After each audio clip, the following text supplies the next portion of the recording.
Hello, and welcome to this episode of Frankie's Cultural Observations. Today, I'm analysing punks. Punks can be found in skate parks, slam poetry gigs, and abandoned squats that lack electricity.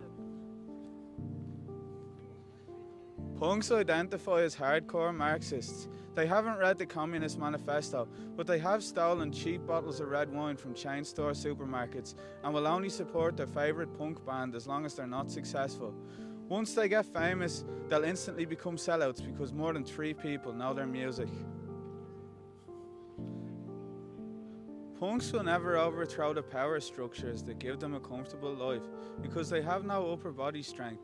They can barely overthrow the cigarette butts in the kitchen sink of the DIY punk house they're about to get evicted from. The joy division of the household labour is spread out evenly amongst the punks because they all hate housework equally. Everyone's too tired to scrub the dishes after having a long day of being an unemployed busker. Punks find it difficult to turn around and face responsibility because their necks are too stiff from headbanging and getting choked.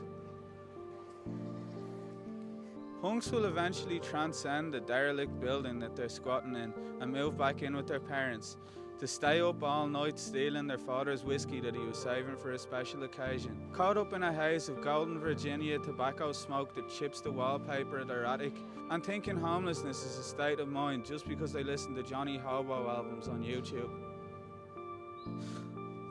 Some punks think you have to dress punk to be punk, which is the least punk thing anyone's ever done. You could be standing right next to a real punk and you'd never even know.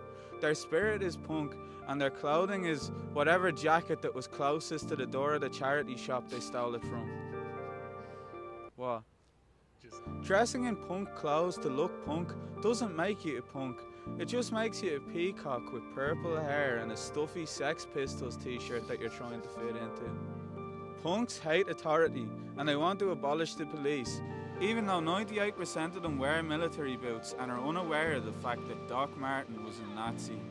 Punks have opted out of the corporate rat race, even though there's a 93% chance that they'll touch roadkill with their bare hands while hitchhiking on the side of the motorway on the way to their next DIY crust punk gig. Many punks don't consume meat, but they'll gladly eat the rich, even though they find it hard to work up an appetite when they're on speed. There are also conservative punks who don't believe in any of the punk values or listen to the music. They just love the fashion. They think the clash is the sound their fist makes when it comes in contact with the face of an unruly protesting socialist. Through the process of selection and clogging their nose with amphetamines, punks lost their sense of smell. This was an adaptive trait that allowed them to navigate through the mosh pit more freely. This, and the ironic stance of listening to aggressive music while still being sensitive enough to own a pet rat, are just some of the perks of being a wallflower. Punks find it hard to distinguish reality from being a custom-made player on Tony Hawk's Pro Skater 4. The punk scene will never die, but punks definitely will, usually from heroin or lead poisoning from sticking paper pins in their face and refusing to take them out, even though it's making their skin go pale green.